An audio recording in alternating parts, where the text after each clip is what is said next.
দোলযাত্রা উপলক্ষে চলে এলাম অম্বিকা কালনায় বা কালনা নামে যেটা বেশি পরিচিত। এখানে মহাপ্রভু মন্দিরে রয়েছি, ভেতরে ফটোগ্রাফি নিষিদ্ধ। আমার পরিচিত, ভীষণই পরিচিত মন্দির। মন্দিরের মালিকানা যাদের হাতে ভীষণই পরিচিত, তো সেই জন্যই আসা। তো আমি আর আলাদা করে বলিনি যে ভেতরে ছবি তুলবো কি তুলবো না, কেন ভেতরটা যেরকম হয় খুব সুন্দর। এইখানকার এই মন্দিরের সাথে অনেক ইতিহাস জড়িত আছে। গৌরাঙ্গ নিতাই গোস্বামী এনারা নাকি এসেছিলেন, মানে এদের কাছে তার তথ্য প্রমাণও রয়েছে অনেক।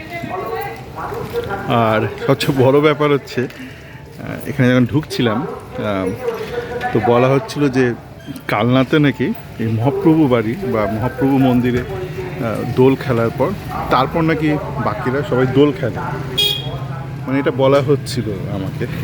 কিন্তু দেখছেন মাটিতে আবির পড়ে আছে, এবং আমি যখন কালনাতে ঢুকছিলাম গাড়ি নিয়ে দেখলাম সবাই দোল খেলছে। তো যারা গর্ব করে বলেছিল বলছে বোধহয় একটু সময় বদলে গেছে। দেখুন, সময়ের বদলানোর ব্যাপার নয়, যুগের সাথে সাথে নিজেকে বদলাতে হয়। এই চৈতন্য মহাপ্রভু তিনি তো নিজেকে বদলেছিলেন বা সমাজকে বদলানোর চেষ্টা করেছিলেন, তাই তো?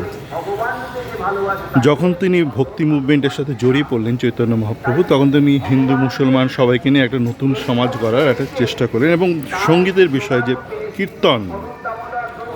কীর্তন অঙ্গ নিয়ে পরবর্তীকালে অনেকেই কাজকর্ম করেছেন, অতুল প্রসাদ থেকে শুরু করে আমাদের রবীন্দ্রনাথ ঠাকুর, সেই কীর্তনের যে স্ট্রাকচার সেটা কিন্তু চৈতন্য মহাপ্রভুর হাত ধরেই এসেছিল। তো দেখছেন যে উনি সমস্ত কিছুই বদল করেছিলেন। উনি গান থেকে শুরু করে সমাজ ব্যবস্থা, ধর্মীয় ব্যবস্থা সমস্ত কিছু পরিবর্তন করেছিলেন। কিন্তু তার যারা শিষ্য তারা কেন অন্যরকম ভাববে? মানে আমার গুরু যদি একরকম ভাবে যে will be changing the society, আমরা সমাজ বদল করব, তো তার শিষ্যরা কেন অন্যরকম ভাববে? কেন আপনি যদি কোনো একটা জিনিস স্ট্যাগনেট হয়ে যায় বা স্ট্যাটিক হয়ে যায়, সেই জিনিসটা কিন্তু ক্ষয় হয়। সমস্ত ধর্মের ক্ষেত্রেই প্রযোজ্য, এটা আলাদা করে নাম করছি না এই মুহূর্তে।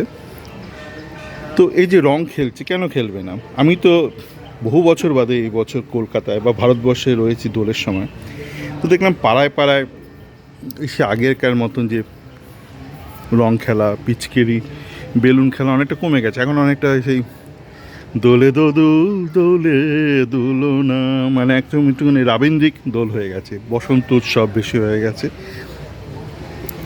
একটা পাওয়ার জন্য একটা তো হারানোর কোনো দরকার নেই, আছে কি? তার মতে এই যখন বাচ্চারা খেলছে কি সুন্দর লাগছে।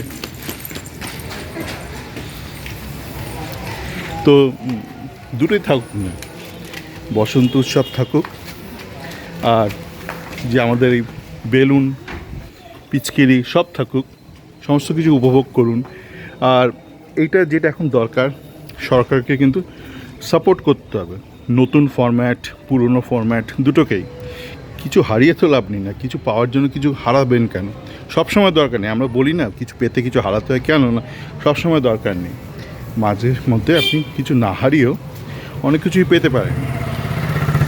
তো কালনাতে অনেক কিছু দেখার আছে, কিন্তু মানে Kalna is a nice one day tour at least.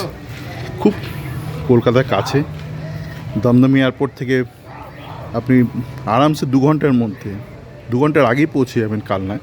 দারুণ রাস্তা করেছে, অসাধারণ রাস্তা, একগাদা ব্রিজ বানিয়েছে, অসাধারণ কাজও করেছে পশ্চিমবঙ্গ সরকার বলতে হবে রাস্তাঘাটের বিষয়ে। অন্তত কালনা আসার রাস্তা তো অসাধারণ। আসুন, আপনারা আসুন কালনায়। প্রচুর আর্কিওলজিক্যাল টেরাকোটার কাজকর্ম রয়েছে এখানে। টেরাকোটার কাজ একটা অসাধারণ দেখলাম গতকাল, তার আগের দিন দেখলাম মুর্শিদাবাদে কাটরা মসজিদে দেখলাম অসাধারণ টেরাকোটার কাজ, একটা স্থাপত্য। আর এখানেও কালনাতে আছে, কিন্তু আর্কিওলজিক্যাল সার্ভের তত্ত্বাবধানে রয়েছে, অসাধারণ। আপনারা কালনা অবশ্যই ঘুরবেন। আর এই মহাপ্রভু মন্দিরে কিন্তু আলাদা একটা মাহাত্ম্য আছেই, সেটা আপনারা একটু এলেই জেনে যাবেন। সকলে ভালো থাকবেন। দোলোৎসব সবার রঙিন হোক।